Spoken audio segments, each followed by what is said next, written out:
Welcome to प्रशिक्षण साथी साथी साथी साथी साथी।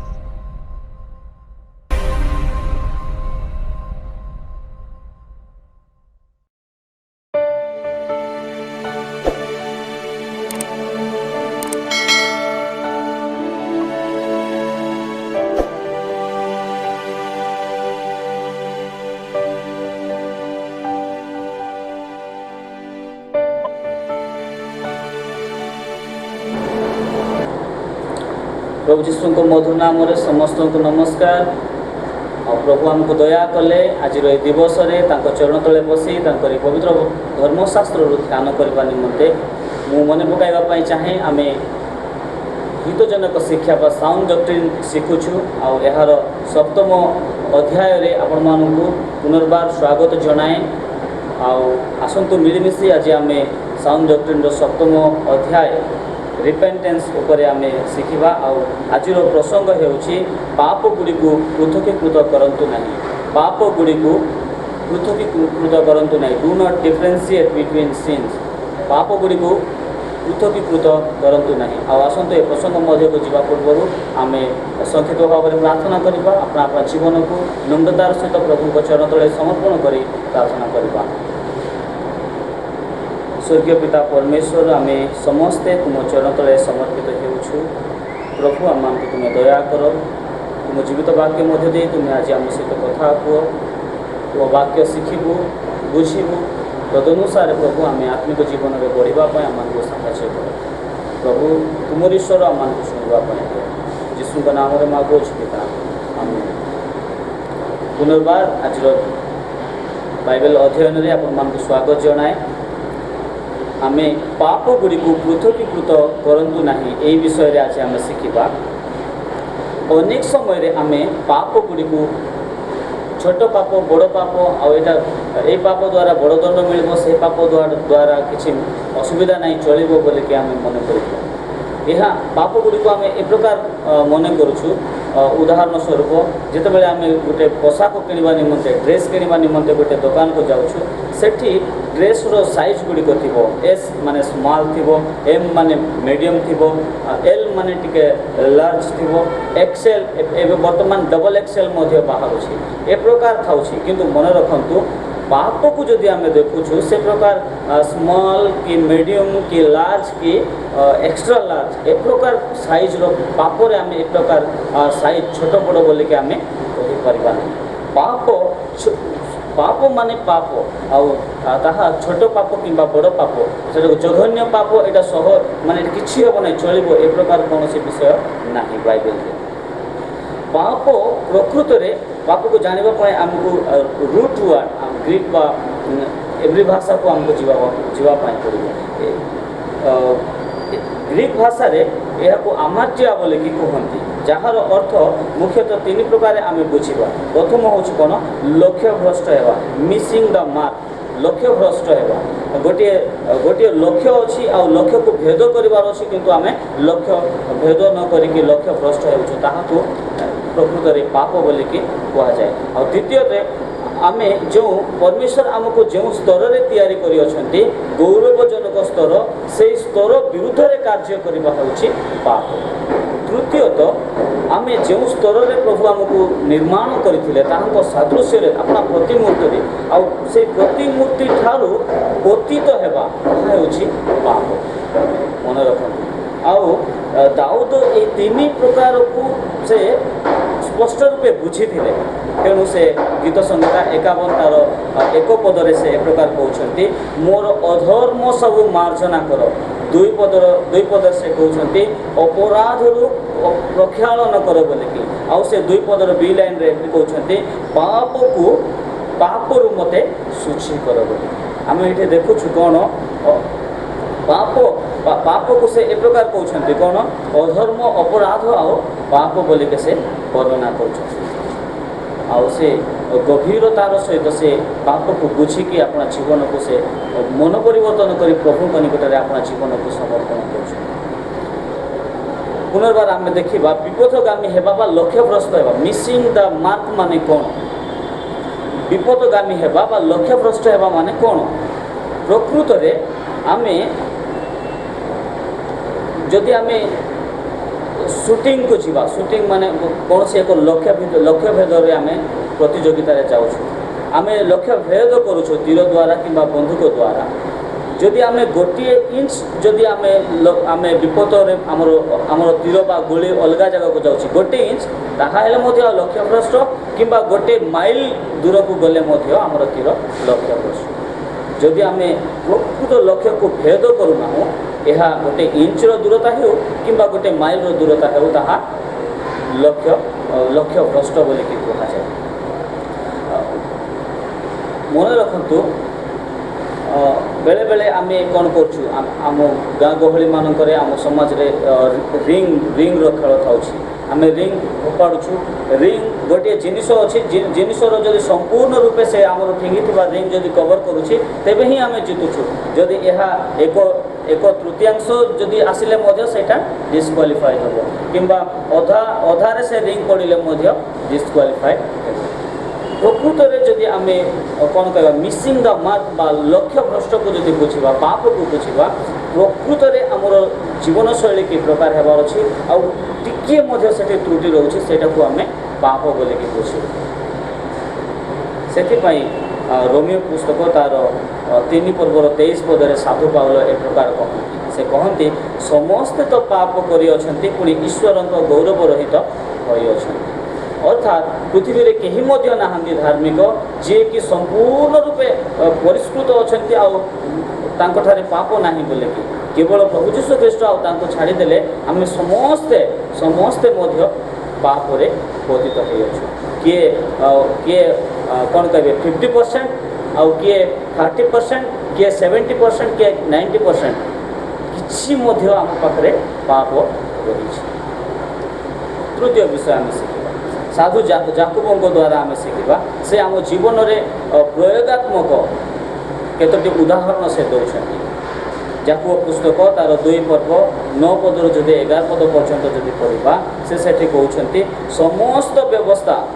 समस्त व्यवस्था मध्यरु जदि गोटे आम गोटे विषय जदि आम चुटी पड़ुछु समस्त व्यवस्था लंघन पापरे जिते परिमाण दंड आसो ठीक गोटे व्यवस्था लंघन से परिमाण ही दंड आस से आहरी एमती बुझाती देखु से कहती आम मुखापेक्षा एक गोटे साधारण विषय बोलिक आम भावुँ मुखापेक्षा पार्शियालिटी आम साधारण विषय बोलिक भावुँ बेविचार को जघन्य बोलिक भावुँ नरहत्या को जघन्य बोलिक भावुँ किंतु मन रखु बेविचार कले जो दंड मिल नरहत्या कले से दंड मिल मुखापेक्षा कले से समान दंड ही आम को मिल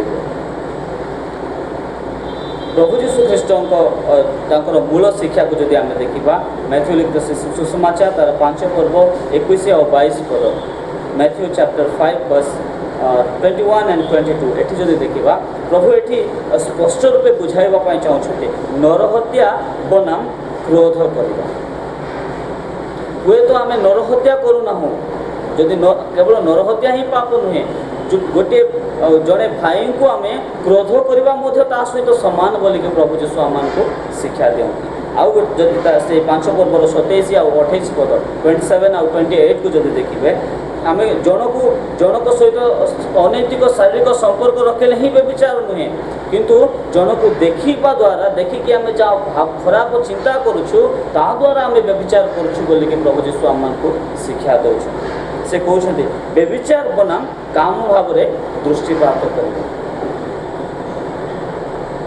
आम प्रभु दृष्टिकोण आम पाप को देखा आवश्यक आमर दृष्टिकोण जब देखा आम भाव यहाँ बड़ पाप यहाँ छोट पाप बोलिकी किंतु प्रभु दृष्टि से प्रकार नुहे व्यभिचार करने प्रभु दृष्टि सामान काम भाव में देखा प्रभु दृष्टि सामान नर हत्या करने प्रभु दृष्टि सामान आउ जन को क्रोध करने प्रभु दृष्टि सामान अटे तेणु प्रिय भाई भौणी मैंने आम पाप को जिते देखुछु प्रभु दृष्टिकोण देखा आमर निजर दृष्टिकोण आम देखा ना।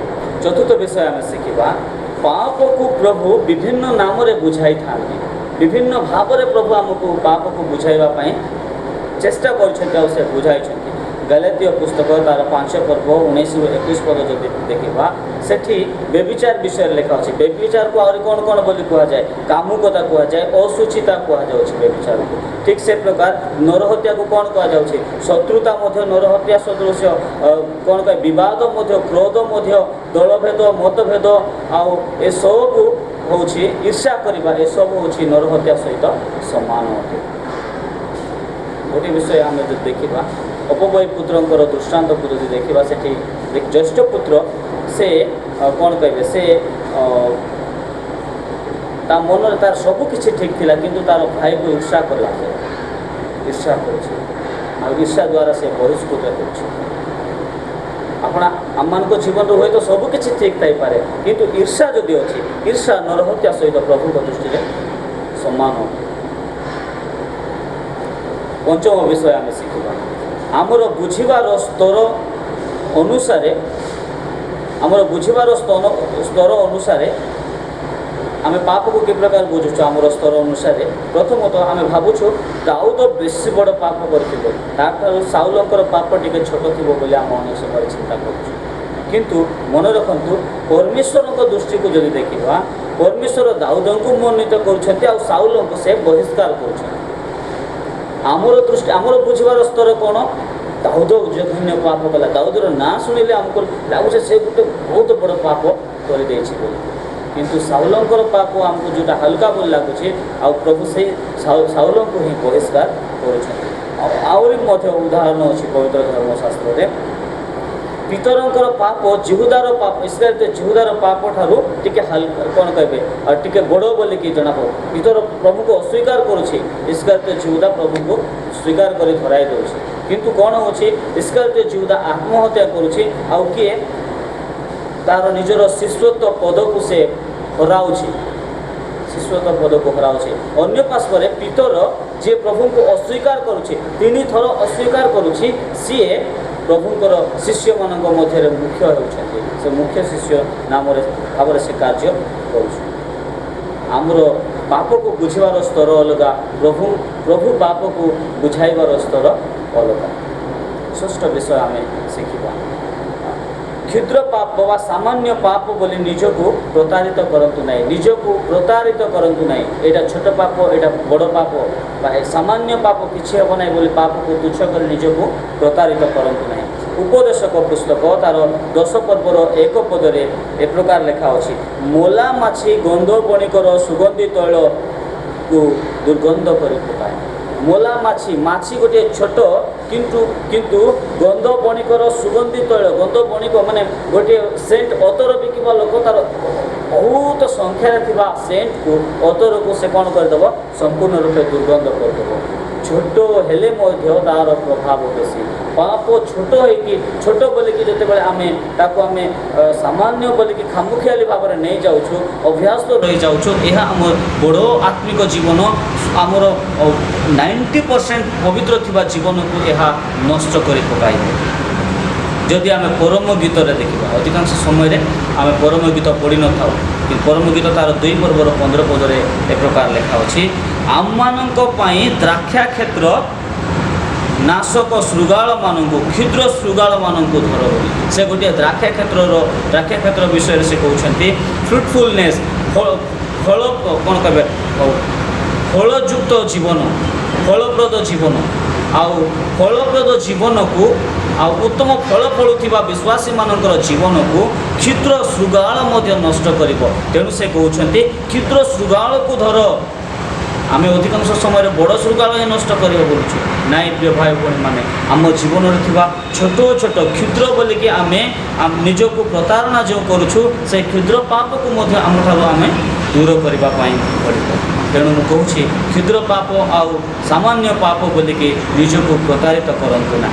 सप्तम विषय आम शिखा आउ सप्तम विषय हूँ कौन शरीर असुचिता को दूर कर गर्व करंतु नहीं। अधिकांश समय शरीर आमर शरीर पवित्र अच्छी आम मन पवित्र लगुच आमको एक प्रकार भाविक आम निजक गर्व करुँ केवल शारीरिक सूची द्वारा आम ईश्वर राज्यर अंशी हो पारिबा नहीं। तेणु पुनर्बार मुझे कहूँ शारीरिक सूची को नहीं आपण मन में गर्व करंतु नहीं। द्वितीय कोरिन्थीय पुस्तक तार 7 पर्वर 1 पदर लेखा अच्छी सेठी आत्मिक असुचिता को मध्य दूर कर बोली साधु पाउल कहते। प्रिय भाई भौणी मैंने आम केवल शारीरिक शरीर को शुचि कले हेब ना आम गोटे समाधि देवाक जाकि आसिक गाधे जल छिंचन करके शरीर शुचि कले हेब ना। साधु पाउल कहती ता व्यतीत अंतकरण मध्य जो सब आवर्जना जो सब घृणाजनक विषय अच्छी ताहाकु मध्य दूर कर से कहती आत्मिक असुचिता को मध्य दूर कर बोली। दाऊद तांकर पाप स्वीकार से कहते कौन गीत संहिता 32 पदरे आत्मारे प्रवंचना बोलिकी गीत संहिता 51:6 51:6 पदरे से अंतरर सत्यता विषय कहते। आम कौन कहवा आउटवर्ड अपीरेंस अपेक्षा इनवर्ड आम भीतर अंतरस्थ विषय को मध्य अधिक आम ध्यान देवा आवश्यक। विशेष करी यह कि प्रकार संभव है जिते बेले आम आपना को ईश्वर निकट में समर्पण करवा आम एकाकी प्रभु ठारे प्रार्थनार जीवन बिताइबा से प्रभुंर गुण को मन पकाइबा आ प्रभुंर स्वभाव कार्यकलाप को मन पकाइबा आ सेते बेले हमको लगे प्रभु मो जीवन में ए सब छोट छोट विषय सब मो हेले मोठार अच्छी खराब विषय मो जीवन को घृणा कर आम आयुब सदृश आम प्रार्थना कर द्वारा ही यह संभव है। अष्टम विषय बा शेष विषय आम शिखा पाप गुड़िक भितर एकमात्र दिगरे आम से पाप गुड़ी को अलग कर पाप गुड़ी को अधिकांश समय आम अलग अलग करूँ किंतु गोटे दृष्टिकोण ही आम श्रेणीभुक्त कर अलग अलग कर कि प्रकार प्रथम जहन तार 5 पर्व 16 और 17 पदर लेखा अच्छी एठी पाप कौन मृत्युजनक पाप अच्छी आउ केते गुड़िए पाप मृत्युजनक पाप नुहे बोलिकी लेखा अच्छी। हमको जानापी पड़ो कौ पाप हूँ मृत्युजनक आउ कौ पाप मृत्युजनक नुहे। मन रखु 21 पद आमको शिक्षा दूसरी अविश्वास आमको प्रतिमा पूजा आड़ को बढ़ाई नहीं था और ये प्रतिमा पूजा आमको ईश्वर दूरे दे था। सिमिलारली समान भाव में ख्रीष्टों विरुद्ध में जिते आम पाप करुचु किसी आम क्षमा पाई पारुछु किंतु पवित्र आत्मा विरुद्ध में जिते पाप करुचु से त्राही ना आउ क्षमा नहीं बोली। माथी लिखित सुसमाचार 12 पर्व 24 31 और 32 पद। माथी लिखित सुसमाचार 12 पर्व 24 पद 31 पद और 32 पद एठी लेखा अच्छी पवित्र आत्मा विरुद्ध में पाप कले आमको क्षमा नहीं। कारण कहीं पवित्र आत्मा होती परमेश्वर शेष स्वर शेष वॉइस से आमको से पवित्र आत्मा को द्वारा शेष सुजोग देउछंती कहीं प्रभु अनेक भाववादी मानू प्रेरण कले किंतु लोक मैंने से ताड़ना आ प्रतारणा करके अनेक को मारिदेले अनेक कथा को ग्रहण कले। प्रभु तांकर एकमात्र पुत्र प्रभु जीशु ख्रीष्ट को प्रदान कले लोक मैंने क्रूसरे टंगाई देले क्रूसरे मराइले क्रूसरे मारिले। प्रभु एवं तांकर पवित्र आत्मा को पठाई आउ शेष सुजोग आउर स्वर को आम मान शुणापी पड़ो। पुनर्बार मुझे कहूँ प्रभु आमको मन परिवर्तन करने भाववाणी मान पठाइले भाववादी मान आम कथा शुणु ना से ताड़ना कलु प्रभु तांकर पुत्र को पठाइले स्वर को शुणिलु ना आम क्रूसरे चढ़ाइलु प्रभु शेष सुजोग रूपे प्रभु पवित्र आत्मार स्वर आम को देते आउ जदि आम ग्रहण न करवा आउ मृत्युजनक पाप आठू आमको कौन प्रकार क्षमा मिले ना। प्रभु ये वाक्य मध्य आम प्रत्येक को आशीर्वाद कर आसतु आम प्रार्थना कर। स्वर्गीय पिता परमेश्वर आम अनेक समय प्रभु पाप को प्रभु श्रेणीभुक्त कर छोट बड़ पाप बोली आम प्रभु आम पाप को तुलना कर किंतु प्रभु तुम दृष्टि आम पाप को देखुना प्रभु तुम दृष्टि पाप एक भिन्न प्रकार छोट पाप बड़ पाप बोले से प्रकार किसी नुहे प्रभु ए प्रकार भावी आम निज निज को प्रतारणा करम वाक्य शुणु अनेक भाई भौणी मैंने निज निज को प्रतारणा करम जीवन में छोट छोट विषय गुड़िक एवं रही जाइए प्रभु आम अपना जीवन को नम्रतार सहित तुम चरण तले समर्पण करुँ तुम क्षमा कर आम जीवन को बदला प्रभु तद्वारा आम तुम ग्रहण योग्य तुम महिमा बंचू यीशु का नाम रे माँ को आमीन।